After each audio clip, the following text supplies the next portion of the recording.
Selamat tahun baru kawan. Kawan, sudah tahun baru lagi. Belum juga tibakah saatnya kita menunduk, memandang diri sendiri, bercermin firman Tuhan sebelum kita dihisapnya. Kawan, siapakah kita ini sebenarnya? Musliminkah, mukminin, muttaqin, khalifah Allah, umat Muhammadkah kita, khairu ummatinkah kita, atau kita sama saja dengan makhluk lain, atau bahkan lebih rendah lagi, hanya budak-budak perut dan kelamin. Iman kita kepada Allah dan yang gaib rasanya lebih tipis dari uang kertas ribuan, lebih pipih dari kain rok perempuan.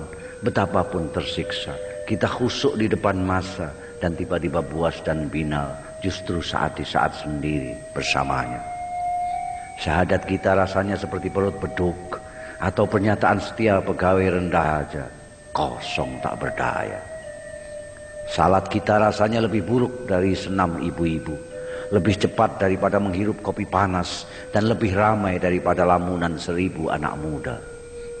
Doa kita sesudahnya justru lebih serius, kita memohon hidup enak di dunia dan bahagia di sorga.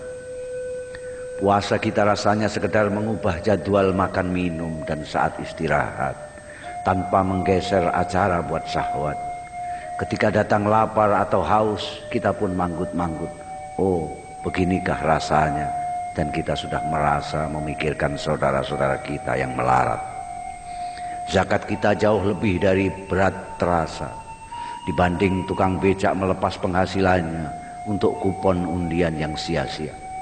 Kalaupun terkeluarkan harapan pun tanpa ukuran, hubaya-hubaya Tuhan menggantinya berlipat ganda.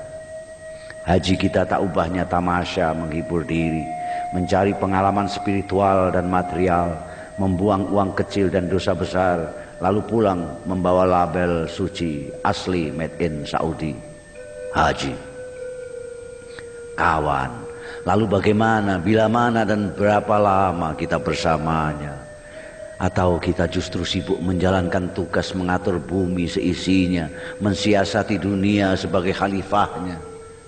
Kawan, tak terasa kita memang semakin pintar. Mungkin kedudukan kita sebagai khalifah mempercepat proses kematangan kita. Paling tidak kita semakin pintar berdalih. Kita perkosa alam dan lingkungan demi ilmu pengetahuan. Kita berkelahi demi menegakkan kebenaran, melacur dan menipu demi keselamatan, memamerkan kekayaan demi mensyukuri kenikmatan, memukul dan mencaci demi pendidikan, berbuat semaunya demi kemerdekaan, tidak berbuat apa-apa demi ketentraman, membiarkan kemungkaran demi kedamaian. Pendek kata, demi semua yang baik, halallah semua sampai pun yang paling tidak baik. Lalu bagaimana para cendekiawan dan seniman, para mubaligh dan kiai, penyambung lidah Nabi? Jangan ganggu mereka. Para cendekiawan sedang memikirkan segalanya, para seniman sedang merenungkan apa saja, para mubaligh sedang sibuk berteriak kemana-mana, para kiai sedang sibuk berfatwa dan berdoa, para pemimpin sedang mengatur semuanya. Biarkan mereka di atas sana menikmati dan meratapi nasib dan persoalan mereka sendiri. Kawan, selamat tahun baru. Belum juga tibakah saatnya kita menunduk, memandang diri sendiri.